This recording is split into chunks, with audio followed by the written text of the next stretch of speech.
और अब बात अजमेर में एक और बड़ी साजिश की, मिशन डीरेल की। अजमेर में सराधना भांगड़ ग्राम के पास मालगाड़ी को डीरेल करने की साजिश रची गई। रेलवे ट्रैक पर 70 किलो वजनी सीमेंट के ब्लॉक लगाकर मालगाड़ी को पलटाने की कोशिश की गई। फुलेरा अहमदाबाद रेल मार्ग पर मालगाड़ी दोनों ब्लॉक को तोड़ते हुए आगे निकल गई। तकरीबन 1 किलोमीटर दूर तक सीमेंट के टुकड़े मिले। गनीमत रही कि कोई बड़ा हादसा नहीं हुआ, जिसकी शिकायत रेलवे कर्मचारियों ने मांगलियावास थाने में दर्ज कराई। मांगलियावास थाना पुलिस अब पूरे मामले को लेकर जांच में जुट गई है। न्यूज 18 राजस्थान के पास सबसे पहले ये फुटेज सामने आया है।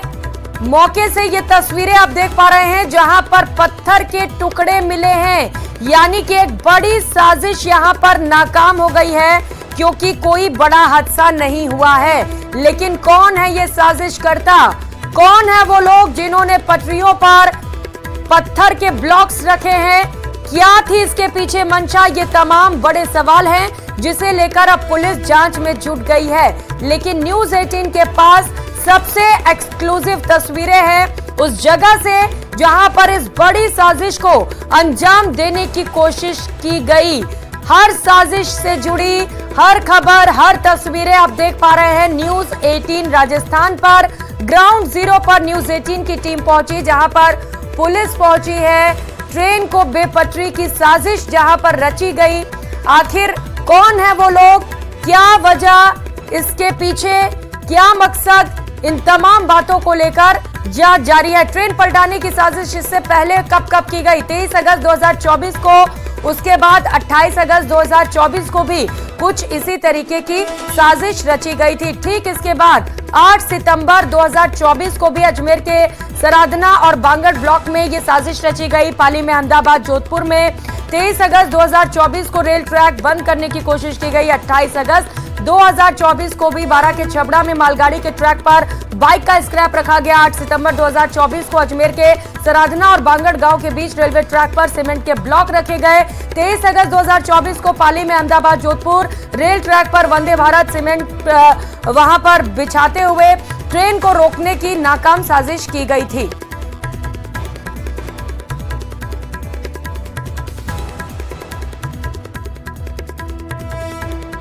है क्या प्रका है, क्या देखा अभी तक? देखा, मामला तो सीरियस है। अब हम इसको पुलिस के साथ मिलकर कोशिश करेंगे जल्दी वर्कआउट करने की। क्या लगता है सर मकसद?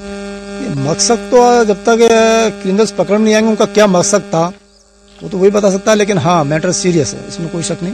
तो इस मामले को लेकर किस तरह से जांच की जा रही है? क्योंकि ब्लॉक बड़ा था, अगर मान लो ट्रैक नीचे उतर जाती ट्रेन तो एक बड़ा हादसा, नुकसान हो सकता था, इसमें कोई शक नहीं। बड़ा हादसा हो सकता था, बड़ा ही भयंकर हादसा होता वो। तो उन सब चीजों को हम मद्देनजर रखते हुए यहाँ लोकल पुलिस से मिलके और इस केस को जितना जल्दी होगा वर्कआउट करने की कोशिश। क्या लगता है सर, कोई साजिशन ये घटनाक्रम हुआ है, या फिर यहाँ के आसपास के लोगों की शरारत हो सकती है, या लूट के इरादे से हो सकता है? क्या आपको क्या लगता है? मतलब ऐसी घटनाएं अमूमन अलग अलग स्थानों पर देखने को मिल रही है। अभी कुछ इस तरह का ट्रेंड चल रहा है, कई स्थानों पर ऐसी घटनाएं हुई हैं। अब इसके लिए तो जब तक एक्चुअल क्रिमिनल पकड़ में नहीं। जो लमाना गांव मांगलियावास का सरहद का गांव है, उसकी जो DFCC रेलवे लाइन है, उसके ऊपर किन्हीं अज्ञात शरारती तत्वों ने पटरी पर 2 सीमेंट के जो है कंक्रीट ब्लॉक्स रखकर ट्रेन को जो है क्षतिग्रस्त करने, डीरेल करने के उद्देश्य से जो है उन्होंने 2 ब्लॉक्स रखे थे, जिनको जनानी नहीं हुई, ट्रेन तोड़ती हुई उन ब्लॉक्स को निकल गई, जिस पर सूचना उन्होंने हमें दी है। बाद में इस पर मुकदमा दर्ज कर लिया गया है 173/24। ये जो आपको ब्लॉक दिखाना चाह रहा हूं मैं, ये वो ब्लॉक है जो दूसरी साइड में भी रखा हुआ है। 013 नंबर जो है, इसका ऐसा ब्लॉक जो है वो दूसरी साइड में भी रखा हुआ था। वहां पर ये जो अधिकारी हैं वो देख रहे हैं, ऐसा का ऐसा ब्लॉक वहां रखा था। उस ब्लॉक को जो है उठाकर इस ट्रैक पर रखने की बात जो है यहाँ पर कही जा रही है। तो ये जो हादसा है वो इसके कारण से ही हुआ बताना जा रहा है। इसी का ऐसा ही एक जो ब्लॉक है वो आगे भी रखा गया है, करीब 2 किलोमीटर आगे उसको रखा गया है। तो इस तरह का एक कारण क्या है, इसके पीछे क्या मंशा थी, क्या सोच थी, ये तो जांच का विषय है। और इससे लेकर जो है एजेंसियां भी अपना काम कर रही है, और RPF के साथ साथ जो यहाँ का स्थानीय मांगलियावास थाना पुलिस है वो भी इसे लेकर जो अपनी जांच में जुटेगा। लेकिन एक बड़ी खबर ग्राउंड जीरो से न्यूज 18 बता रहा है कि किस तरह से ब्लॉक जो है वो रखा गया और ये जो ब्लॉक है एक आदमी इसको नहीं निकाल सकता। पहले इसको तोड़ा गया होगा, यहां से हटाने के लिए तोड़ा गया होगा और फिर इसे जो ट्रैक पे रखा गया। तो इसके पीछे क्या मकसद है, इसे लेकर तमाम जो अधिकारी हैं वो भी यहाँ पर जो है जुटे हुए हैं। दिशा निर्देश दिए गए हैं, क्यों ये रखा गया है, इसके पीछे क्या कारण है। रुक करेंगे अगली खबर का। राजस्थान बीजेपी प्रदेश अध्यक्ष मदन राठौड़ ने न्यूज 18 से एक्सक्लूसिव बातचीत में कहा कि देश भर में बीजेपी का सदस्यता अभियान चल रहा है और हम अपना परिवार बढ़ाने का काम कर रहे हैं। ऐसे में अगर विपक्ष को आपत्ति है तो विपक्ष अपने घर में झांके, ना कि हमारे घर में। राजस्थान के जिलों को लेकर दिए गए बयान पर उन्होंने कहा कि यह मेरी व्यक्तिगत राय थी, विपक्ष इसे अपना मुद्दा बनाने की कोशिश कर रहा है। सुनिए और क्या कुछ कहा। हमारे साथ बात करने के लिए मौजूद हैं राजस्थान के बीजेपी प्रदेश अध्यक्ष मदन राठौर। सर, राजस्थान के सीएम साहब इस वक्त विदेश दौरे पर हैं और राजस्थान राइजिंग को लेकर कई तरीके की चर्चाएं हैं, क्योंकि राजस्थान जो है वो वहां पर ऐसी बहुत सारी चीजें हैं जो बिजनेस को आगे बढ़ा सकती हैं। तो आप किस तरीके से देख रहे हैं इसको? देखिए, हमारे मुख्यमंत्री जी उत्साहित हैं।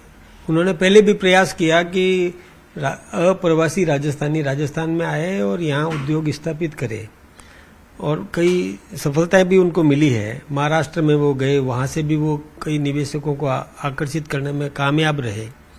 वो राजस्थान में आएंगे, उद्योग लगाएंगे। ठीक इसी प्रकार से अप्रवासी हिंदुस्तानी जो दुनिया के विभिन्न देशों में और वहाँ वो अपना काम कर रहे हैं, उद्योग उन्होंने लगा रखा है, कोई न कोई कंपनी उन्होंने बनाई है। तो हम चाहते हैं कि वो भी राजस्थान में आए, यहाँ निवेश करे। हमारे यहाँ पर पहले हम कच्चा माल एक्सपोर्ट करते थे, अब हम कच्चा माल एक्सपोर्ट नहीं करने वाले हैं। हम यहाँ पर कच्चे माल के लिए यहीं उद्योग स्थापित करवाएंगे और हमारा उत्पादन जो होगा उसको एक्सपोर्ट करेंगे, जिससे हमारे यहाँ रेवेन्यू बढ़ेगा, प्रॉस्पेरिटी बढ़ेगी।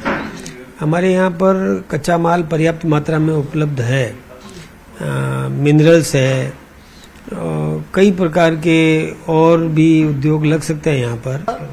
सर, इन दिनों देश भर में बीजेपी का सदस्यता अभियान भी चल रहा है, मिस कॉल के जरिए भी लोग जुड़ रहे हैं, तो आप इसे किस तरीके से देख रहे हो? थोड़ी सी यहाँ पर एक कंट्रोवर्सी भी देखने के लिए मिली राजस्थान की बात अगर हम करें तो, क्योंकि सामने जो विपक्ष है उनकी तरफ से बातें उठाई गई, तो इन सब चीजों को आप कहाँ देख रहे हैं? देखिए, हम अपना परिवार संभाल रहे हैं, हम अपना घर मजबूत कर रहे हैं और विपक्षी अपना करे ना, वो हमारी और क्यों देख रहा है, ताक जाग क्यों कर रहा है वो? हम अपना परिवार ठीक कर रहे हैं, हम सदस्यता अभियान चला रहे हैं, हम नई पीढ़ी को और हमारे साथ में जोड़ रहे हैं। तो ये तो हम अपना घर मजबूत कर रहे हैं, इसमें किसी को क्या दिक्कत होनी चाहिए। हम यदि हमारा एक कोई पहलवान दूध पिए, कसरत करे, तो पड़ोसी को क्यों पेंट भरना चाहिए? वो क्यों घबरा रहा है कि ये मुझे ही मारेगा? काम करे, उसमें कोई दिक्कत नहीं है। तो आपने देखा, ये थे हमारे साथ बात करने के लिए राजस्थान बीजेपी के प्रदेश अध्यक्ष मदन राठौर। कैमरा पर्सन कार्तिक के साथ रचना, दिल्ली से रचना की रिपोर्ट।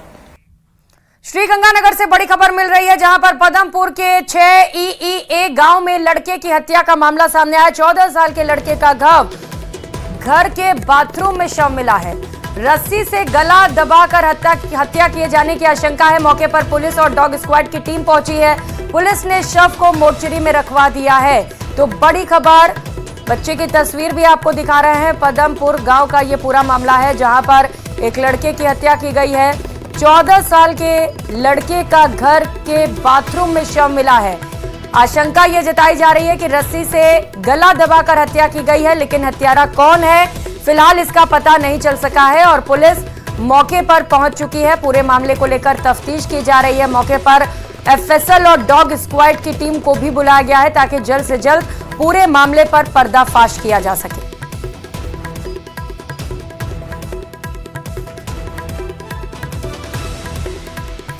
अलवर के साइबर थाने में दर्ज 1 करोड़ 12 लाख की धोखाधड़ी करने के मुख्य आरोपी को पुलिस ने गिरफ्तार कर लिया है। आरोपी आशीष कुमार यादव कोटपुतली बहरोड जिले के हरसौरा थाना क्षेत्र के चेतावाली ढाणी रघुनाथपुरा का रहने वाला था। आरोपी से एक बिना नंबर की क्रेटा गाड़ी भी बरामद की गई है। आरोपी के 2 कीमती भूखंड खरीदने की जानकारी भी सामने आई है। तो बिना नंबर की गाड़ी बरामद की गई है। धोखाधड़ी करने वाला आरोपी गिरफ्तार हुआ है। कुल 1 करोड़ 12 लाख की धोखाधड़ी के आरोप हैं और इसी मामले को लेकर पूछताछ की जा रही है।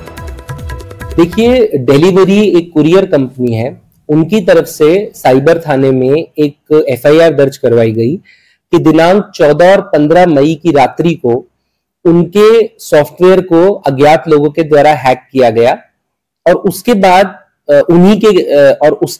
उन्होंने जो फ्लिपकार्ट कंपनी है वहां से जो प्रोडक्ट्स आते हैं उनका एड्रेस चेंज किया। उन प्रोडक्ट्स को फिर बाद में खुद के बताए पते पर प्राप्त करके ग्राहकों उसको डिलीवर करके ग्राहकों से नकद राशि ली और उसके बाद फ्लिपकार्ट कंपनी को यह बताया कि ये सब रिप्लेसमेंट में जाने वाले हैं ये प्रोडक्ट, और फिर उनकी जगह फर्जी वैसे ही पार्सल बना करके खाली प्रोडक्ट्स फ्लिपकार्ट को भेज दिए गए और वो राशि दोबारा खातों में। तो वहीं अजमेर में भारी बारिश का दौर लगातार जारी है। अजमेर में जल भराव को 6 दिन हो गए हैं। आना सागर, फाय सागर से पानी छोड़ा जा रहा है। बांडी नदी और स्केप चैनल के पास 6 दिनों से बाढ़ जैसे हालात हैं। शिवपुरी, ब्रह्मपुरी, पुष्कर रोड, गौरव पथ, डिफेंस कॉलोनी, राज कॉलोनी, मोती विहार, जेएलएन अस्पताल मार्ग, पाल बिचल, नागरा, आम का तालाब, शक्ति नगर और खानपुरा में जल भराव से हालात खराब हैं। इन कॉलोनियों में करीब 2 फीट तक पानी भर चुका है। प्रशासन लोगों तक राहत पहुंचाने में नाकाम रहा है। सहयोगी अशोक भाटी ज्यादा अपडेट के साथ इस वक्त सीधे हमारे साथ जुड़ चुके हैं। अशोक, तस्वीरें बता रही हैं कि हालात कितने खराब हैं, क्यों आखिर प्रशासन नाकाम है वहां पर उचित कार्रवाई कर पाने में?